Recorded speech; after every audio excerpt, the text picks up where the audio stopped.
Assalamualaikum warahmatullahi wabarakatuh.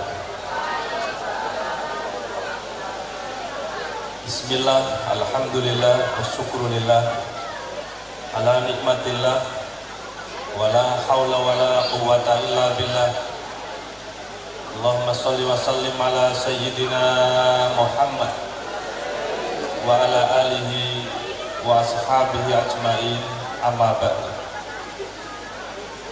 Hadratil muhtaramin, para alim, para ulama, para bunyai, para masyayikh, asatid wal asatidah, wabil khusus al-mukarramah,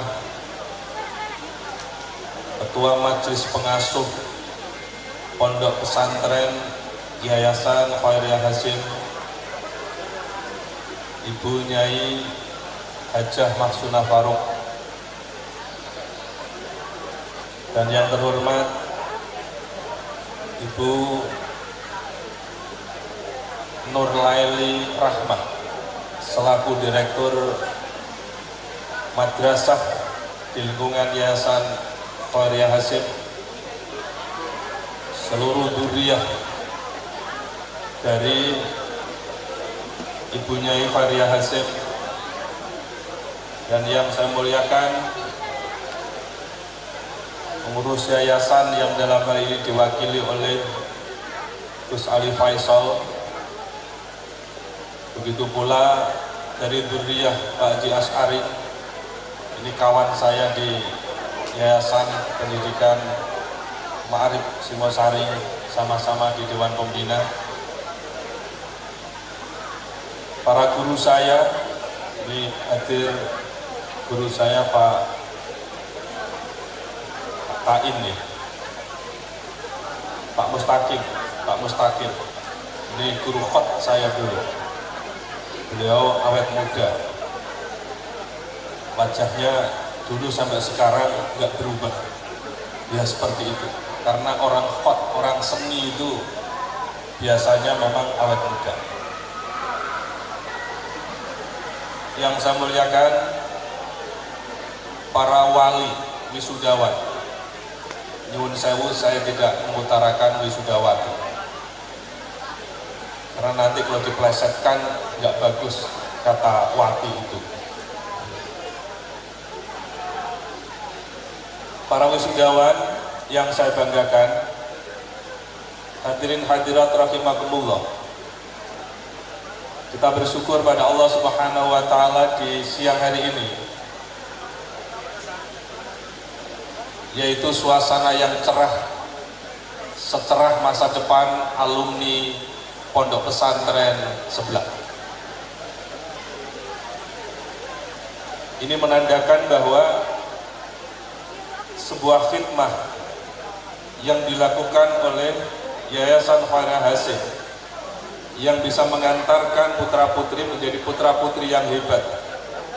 Ada 14 yang sudah masuk di perguruan tinggi dengan jalan Shiratal Mustaqim tanpa harus melalui seleksi, tapi langsung diterima begitu saja. Ini menunjukkan bahwa madrasah sebelah ini memiliki kualitas yang sangat mumpuni dengan standar nasional, yang insya Allah dari tahun ke tahun akan semakin bagus dan akan semakin berkembang. Karena beberapa tahun yang lalu tendanya tidak sebesar ini, tapi sekarang tendanya semakin besar.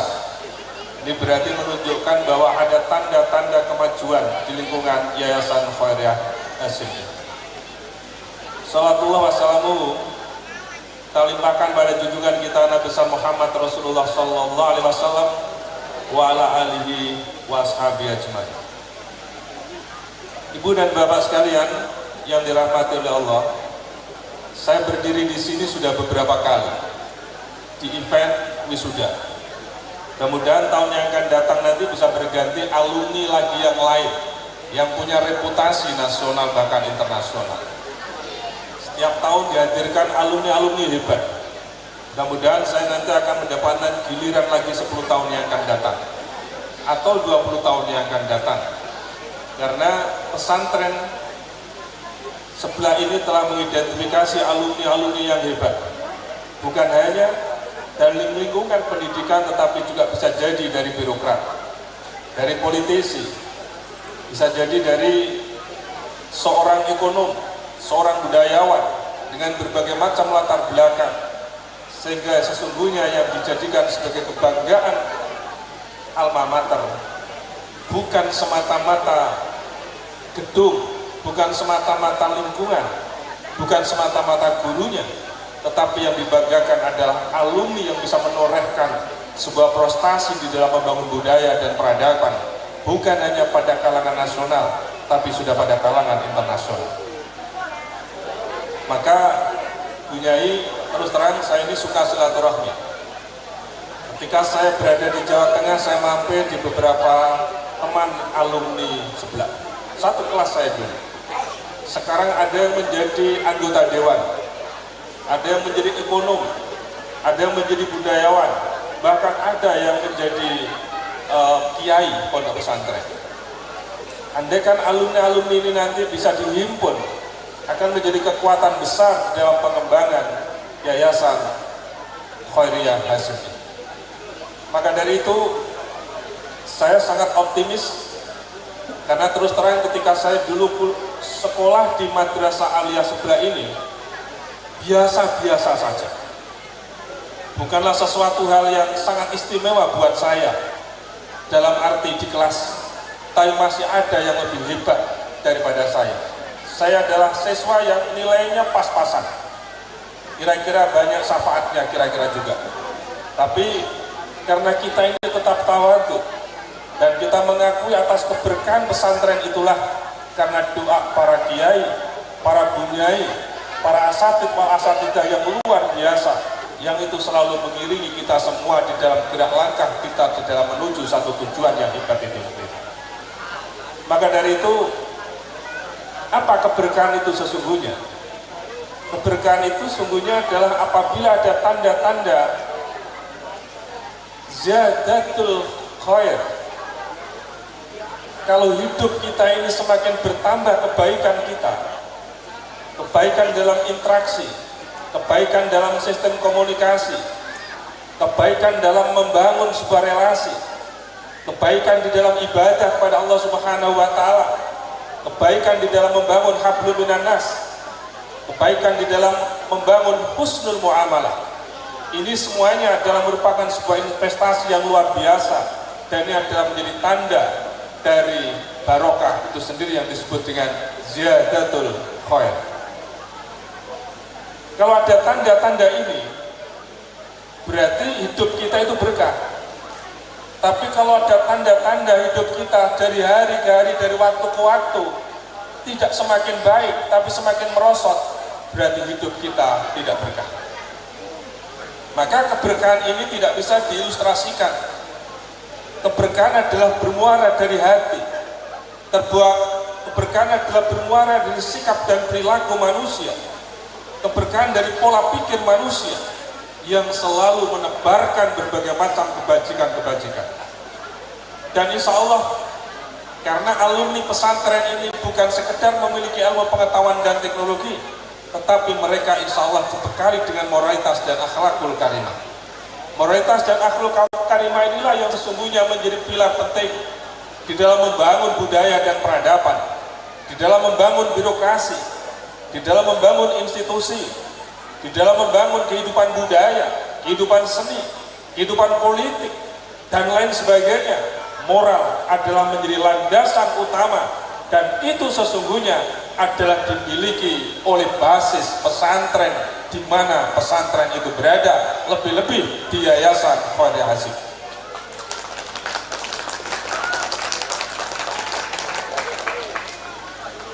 Itu kita rasakan, sangat kita rasakan. Saat kita menimba ilmu, kita belum merasakan, tetapi setelah kita keluar dari lembaga ini, insya Allah akan sangat bisa dirasakan. Apa yang disampaikan oleh Bunyai Mahsuna Faruk tadi itu benar adanya, bahwa keberkahan itu ada di lingkungan pesantren. Yang kedua adalah tanda-tanda keberkahan itu adalah ziyadatun nikmah, bertambahnya berbagai macam kenikmatan dalam hidup ini. Orang tua melihat putra-putrinya menjadi putra-putri qurrata ayun, menjadi putra-putri yang berhasil, menjadi putra-putri yang cerdas, menjadi putra-putri yang berakhlakul karimah, menjadi putra-putri yang menebarkan berbagai macam kebajikan di tengah-tengah masyarakat, sungguh menjadi teladan dan menjadi magnet bagi anak-anak di sekitarnya. Ini adalah bagian dari ziyadatun nikmah. Ziyadatun nikmah tidak hanya diukur dengan materi belaka, tetapi bisa diukur dengan yang non materi sekaligus. Kita punya suami, bagi ibu-ibu, suaminya adalah suami yang soleh. Punya istri yang soleha, itu adalah bagian dari ziyadatun nikmah. Maka ziyadatun nikmah tidak hanya diukur dengan materi, tetapi diukur dengan berbagai macam kebahagiaan-kebahagiaan yang dapat kita rasakan di lingkungan kita itu sendiri. Yang ketiga adalah ziyadatus sa'adah, yaitu bertambahnya kebahagiaan di dalam hidup ini. Semakin lama hidup kita ini, prestasi yang dapat kita raih, itulah sesungguhnya satu hal yang sangat positif. Karena apa? Itu adalah bagian dari monumen-monumen kehidupan. Maka dari itu, ketika anak-anak kita sudah mampu menebarkan satu prestasi, itulah sesungguhnya monumen-monumen kehidupan anak itu sendiri.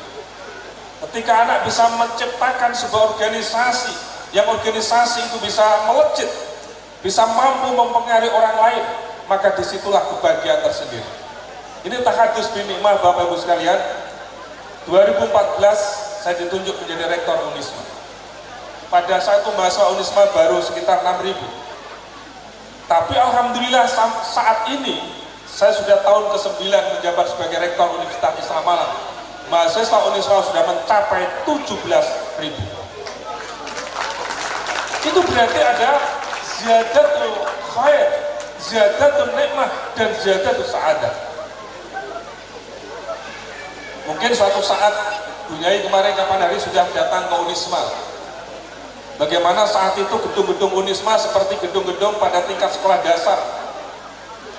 Sekolah dasar kira-kira ya 15 tahun yang lalu lah, yang kumuh, yang amburadul, yang semrawut dan lain sebagainya.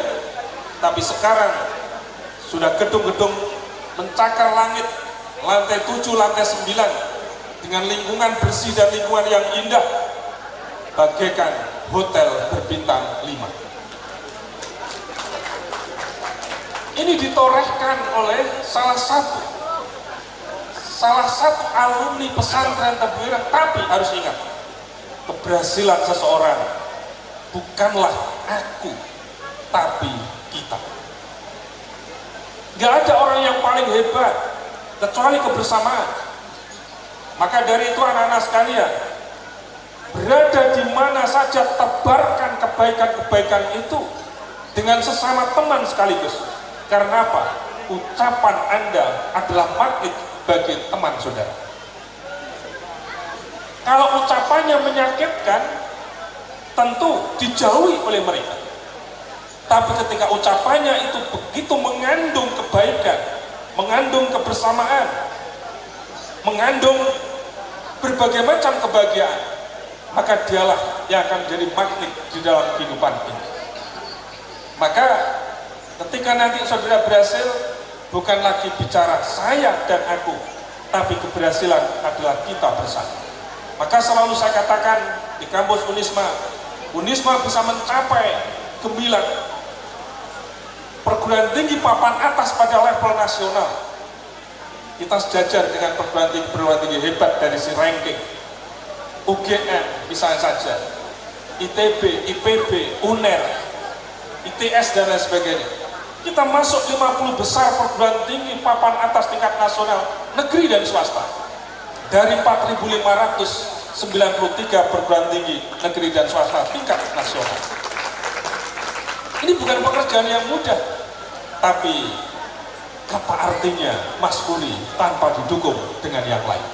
Tapi apapun bahwa namanya leader adalah menjadi ujung tombak perubahan, maka dari itu saya mengajak pada anak-anak sekalian, jadilah peran menjadi pemimpin-pemimpin perubahan. Jangan menjadi penonton perubahan, jangan menjadi pengikut perubahan semata-mata, apalagi menentang perubahan. Hidup adalah perubahan, hidup adalah kemajuan, hidup adalah progresivitas, hidup adalah khairun nas anfa'uhum linnas. Maka dari itu, ketika saya berbicara tentang pemimpin perubahan berarti di dalam hidupnya selalu meninggalkan apa yang disebut dengan legasi. Legasi itu adalah wa'atharahum, legasi itu adalah monumen, legasi itu adalah bekas.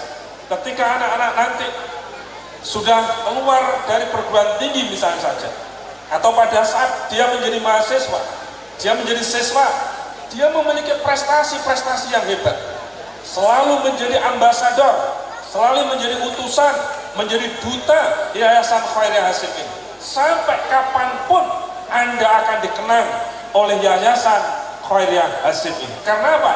Anda telah menjadi ambasador, Anda telah menjadi duta besar, Anda telah menjadi utusan, dan itu tidak mudah untuk dihapus begitu saja oleh Yayasan Khairiyah Hasyim. Ini adalah wa'atharahum.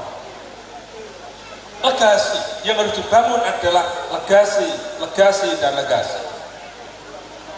Kapan hari Bunyai saya jalan-jalan ke Taiwan, setelah itu ke Korea, setelah itu ke Jepang, setelah itu ke Malaysia. Pas bulan puasa kemarin, saya menemukan alumni dari pesantren sebelah bulan. Saya selalu suka silaturahmi di sana itu. Nah, orang-orang yang seperti ini suatu saat dihadirkan di lembaga ini, bahwa alumni dari Yayasan Khairiyah Hasyim ternyata dia ini menguasai dunia, bukan hanya sekedar Indonesia, dia bertebaran di mana-mana. Suatu saat yang bertebaran ini hadir di sini, merumuskan segala sesuatu akan menjadi kekuatan besar di dalam pengembangan Yayasan Khairiyah Hasyim.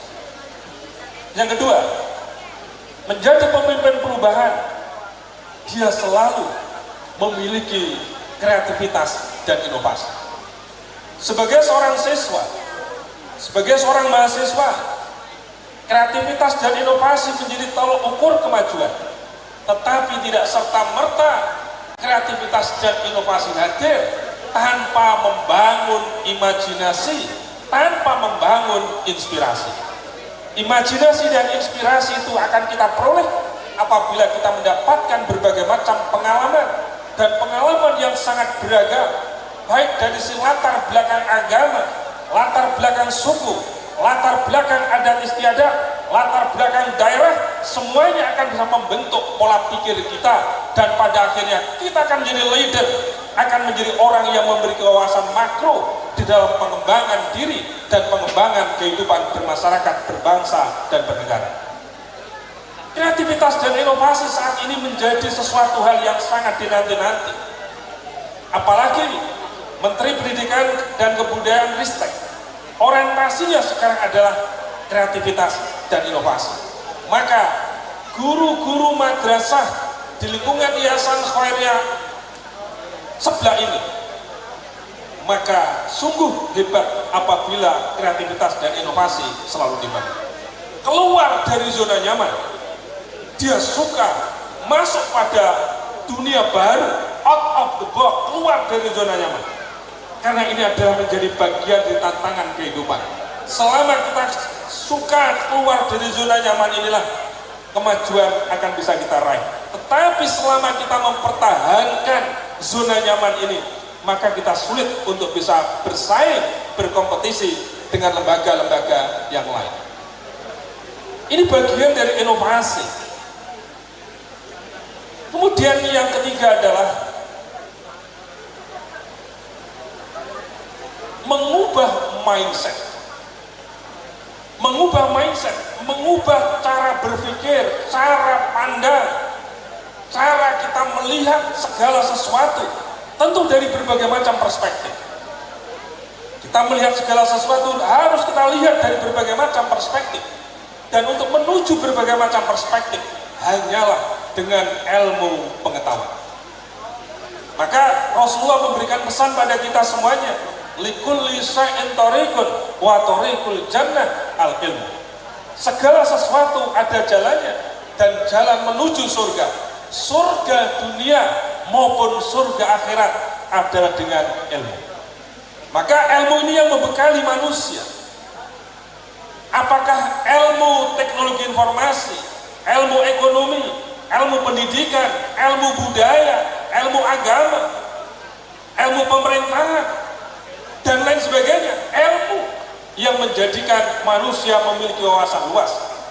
Ketika manusia memiliki wawasan luas, dia tidak ekstrem kanan dan tidak ekstrem kiri, dia selalu berada dalam situasi on the track. Dia selalu tawasud, dia selalu tawazun, dia selalu ta'adul, dan dia selalu tasamuh. Ini dunia kita, ini dunia pesantren. Yang dunia pesantren selalu dia memiliki sikap-sikap harmoni, sikap-sikap toleran, dan sikap-sikap moderat di tengah-tengah perbedaan. Apalagi Indonesia adalah negara multicultural, negara pluralisme, negara Bhinneka Tunggal Ika, yang ini apabila dirambut dengan bagus akan menjadi kekuatan besar, akan menjadi raksasa kehidupan, yang bahkan negara-negara lain melihat Indonesia akan menjadi negara besar di tingkat dunia. Ini menunjukkan bahwa kita punya kekayaan. Kekayaan kita adalah Bhinneka Tunggal Ika, dan harus didekati dengan pendekatan-pendekatan yang lebih humanis, pendekatan-pendekatan yang lebih moderat. Wawasan kita luas. Yang kedua adalah justru akan meningkatkan kualitas pengabdian kita pada Allah Subhanahu wa Ta'ala. Bapak Ibu sekalian, Bapak Ibu ini investasi putra putrinya untuk menjadi orang yang berilmu. Jangan lagi berpikir anak saya nanti itu akan bekerja di mana. Jangan berpikir itu. Bapak Ibu hanya berpikir tanamkan ilmu, tanamkan ilmu, tanamkan ilmu. Apa kata Imam Ghazali? La wusula ila sa'ada illa bil ilmi wal ibadah. Tidak ada seorang pun yang akan bahagia kecuali dengan ilmu dan ibadah. Ilmu inilah yang akan menuntun kehidupan kita, yang akan menuntun kehidupan kita. Maka Imam Ghazali melanjutkan pesannya itu, fannasu kulluhum halka illal alimun. Seluruh manusia akan celaka dalam hidupnya kecuali orang-orang yang berilmu. Dia memiliki ilmu pengetahuan, dia mendalami ilmu pengetahuan, dia mengerti, dia paham. Tapi ingat, nggak cukup dengan ilmu, karena banyak orang yang berilmu yang tersesat juga banyak. Orang yang berilmu yang menyalahgunakan ilmunya juga banyak. Maka disitu lagi dilanjutkan, wal alimuna kulluhum halkai illal amilun. Orang yang berilmu sekalipun akan celaka kalau mereka tidak mengamalkan ilmunya. Maka dalam firman Allah itu ditegaskan, kabura maqtan indallahi an taqulu ma la taf'alun. Orang yang hanya pandai berbicara, orang yang hanya menyampaikan secara lisan, tetapi dia sama sekali tidak mengamalkan ilmunya, justru akan sangat bahaya bagi mereka. Maka mengamalkan ilmu ini adalah menjadi sebuah tuntutan pada kita semuanya. Maka balighu anni walau ayat. Sisi lain juga amalkan ilmu-ilmu yang telah kita dalami atau yang kita pelajari itu. Tetapi sungguh juga tidak menguntungkan bagi orang-orang yang mengamalkan ilmunya. Wal amiluna kulluhum halkai illal mukhlisun. Orang-orang yang mengamalkan ilmunya sekalipun akan celaka kalau mereka tidak ikhlas di dalam mengamalkan ilmu. Maka kunci ikhlas inilah sesungguhnya ada pada diri kita semuanya yang lulusan pesantren. Maka tadi Bu Nyai menyampaikan, saya terkesan sekali karena apa? Hidup kita seperti yang dipotret oleh Bu Nyai Maksunah tadi. Udahlah, kamu sekarang cari ilmu, jangan lagi berpikir anak saya nanti itu akan bekerja apa. Tapi kalau sudah bekerja, gajimu berapa? Jangan tanya gajimu berapa. Kalau kamu bekerja, prestasi apa yang telah engkau torehkan? Jangan tanya, gajimu berapa? Udahlah, gaji nanti. Tapi yang penting pertama adalah kerja dengan ikhlas. Ikhlas itu apa? Al-mukhlisuna ala khatarin adil. Orang ikhlas itu berada di dalam dua sudut antara iya dan tidak.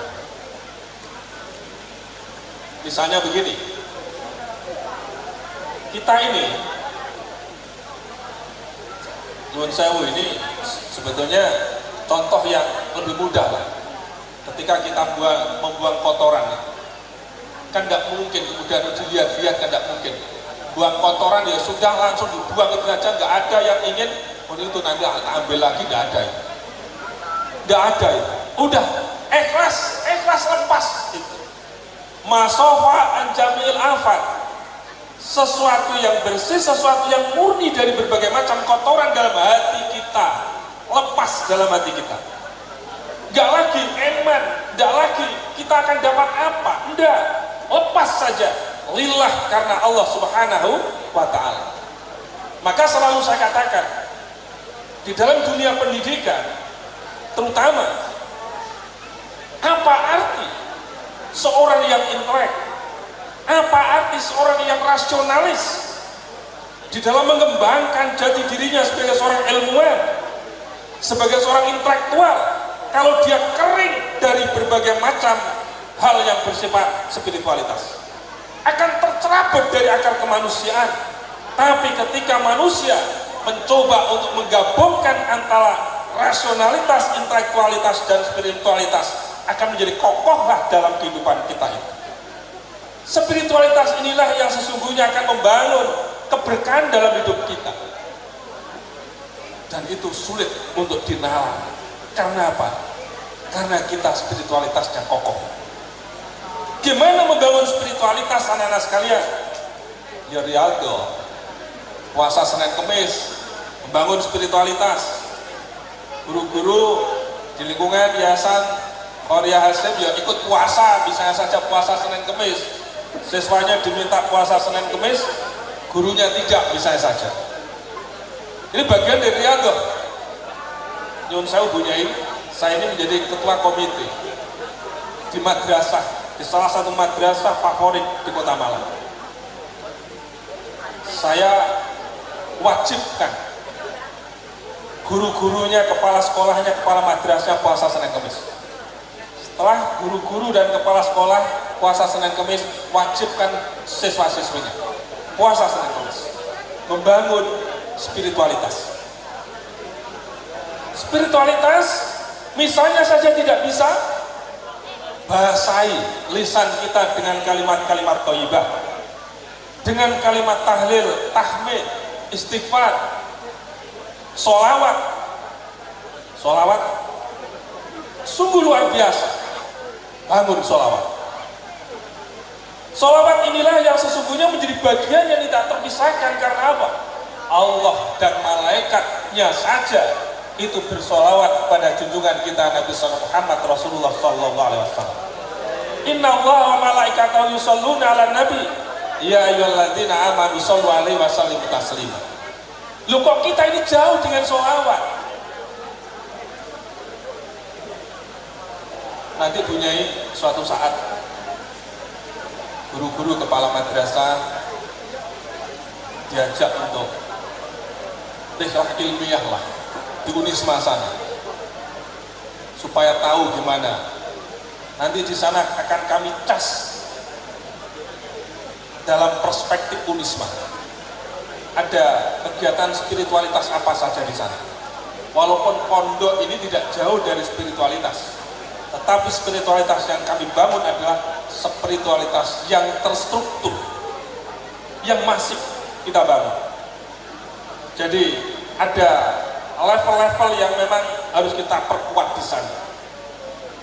Kalau pondok pesantren dengan baca Al-Quran dengan sholawat sudah biasa, tapi membaca Al-Quran dan sholawat yang terstruktur, ini keberkahan yang kita bangun, keberkahan. Saya juga tidak mengerti ya, ini dari mana keberkahan yang dibangun di kampus kita ini. Ini lillah karena Allah Subhanahu wa Ta'ala. Jadi betapa pentingnya ilmu tadi itu. Ini kualitas pengabdian tadi. Yang ketiga adalah ilmu akan menghasilkan sikap profesional. Dia punya tanggung jawab moral. Dia memiliki sikap disiplin. Disiplin bukan hanya dimensi waktu. Disiplin mengembangkan imajinasi. Disiplin mengembangkan inspirasi. Disiplin mengembangkan kreativitas. Disiplin mengembangkan inovasi. Disiplin bertanggung jawab terhadap diri kita maupun lingkungan yang ada di sekitar kita. Kita punya prinsip. Disiplin ini salah satunya adalah membahagiakan orang lain di sekitar kita dengan batas-batas syariat agama. Kalau sudah semuanya senang, wah, ucapan juga senang, sikap perilaku juga senang. Membahagiakan orang.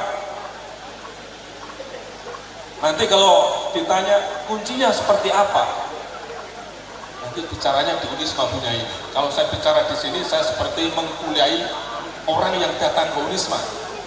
Ini adalah perspektif Yayasan Khairiyah Hasyim. Maka sikap profesional dengan ilmu yang kita miliki itu yang menjadikan kita bertanggung jawab.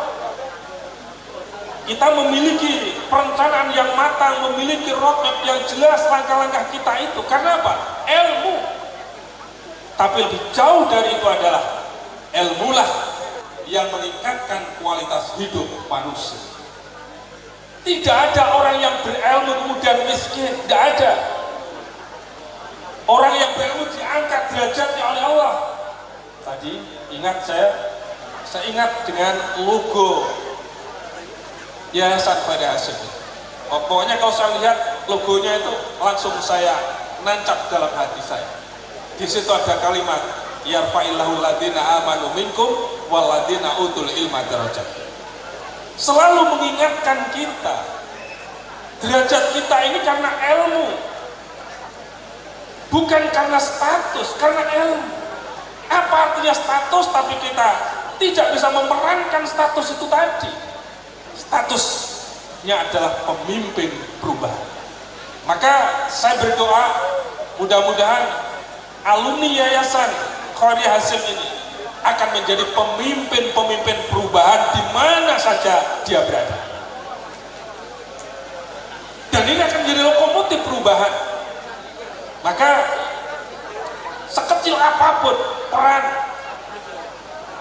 dan sikap Anda akan menjadi torean-torean prestasi yang akan bisa dilihat oleh masyarakat luas.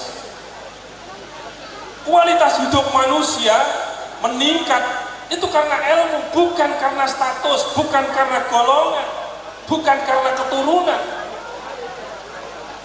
karena ilmu.